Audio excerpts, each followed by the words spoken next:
Welcome back. I'm Roger with Lion Technology, and in this video I want to talk about an important issue for anyone who ships or transports hazardous materials, and that's the issue of security. If you've watched the videos in this series so far, you know that hazardous materials are, well, hazardous.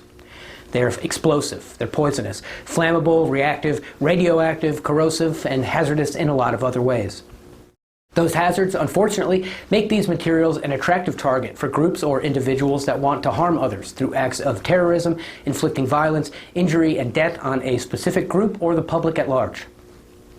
That attraction and the potential for hazmat to end up in the wrong hands is exactly why US DOT requires training for hazmat employees to recognize and respond to security threats, and in some cases requires hazmat security planning.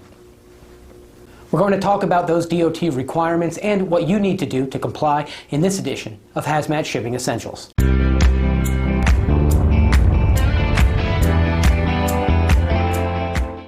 In this video, I'm going to lay out the details and requirements related to three provisions related to security in DOT's Hazardous Materials Regulations, or HMR, Hazmat Security Awareness Training, Hazmat Security Plans, and in-depth security training.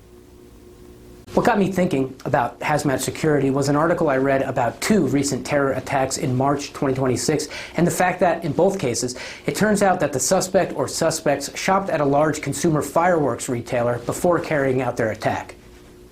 Even though this didn't involve hazmat transportation specifically, it's a clear example of why training and planning around hazmat security is so important.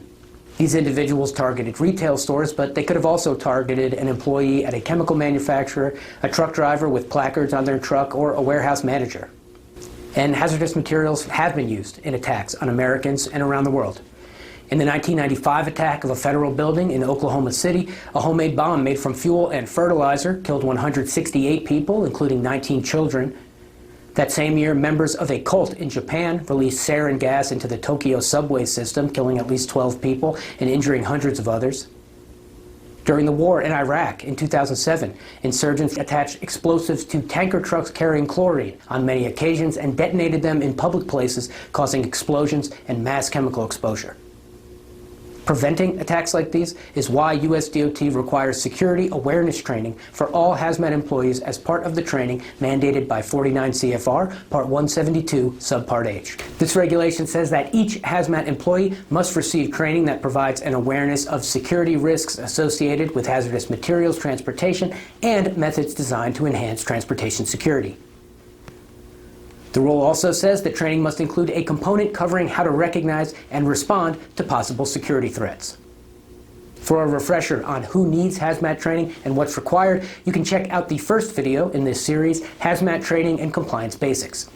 While security awareness training covers the basics that everyone who works with hazardous materials should know, if you ship or transport certain types or amounts of hazardous materials, US DOT also requires you to implement a hazmat security plan. Requirements for hazmat security plans, including who needs a plan, are found in 49 CFR Part 172 Subpart I. To give you a quick overview of what's required in a plan, it includes an assessment of transportation and site-specific security risks and the measures the site will take to address those risks. Things like background checks during the hiring process and limiting who has access to hazardous materials on site. The security plan also must identify duties that each hazmat employee or department is responsible for under the plan, and it must include a plan for training hazmat employees on their relevant security responsibilities. That brings us back to the hazmat employee training requirements and our third and final security-related regulation. If you're required to have a hazmat security plan, you are also required to provide in-depth security training for employees who handle materials or perform job functions covered by the plan or who are responsible for implementing the plan. That training must include, according to the regulation, company security objectives, organizational security structure, and any specific security procedures, duties, or responsibilities for each employee, as well as actions to be taken by each employee in the event of a security breach. Now, notice in this regulation, DOT uses the word specific 3 times. That should let you know that in-depth security training is going to be more detailed and more focused on the individual workplace than security awareness training we talked about earlier, which again is required for all hazmat employees. One thing that makes security training of all kinds crucial to hazmat transportation safety is that despite all of the technological advances in global trade and supply chains, despite the high-tech tools that are available to law enforcement and criminals alike, the human factor is a major weakness that criminals seek to exploit to commit crimes like theft, fraud, and even cyber attacks against large organizations.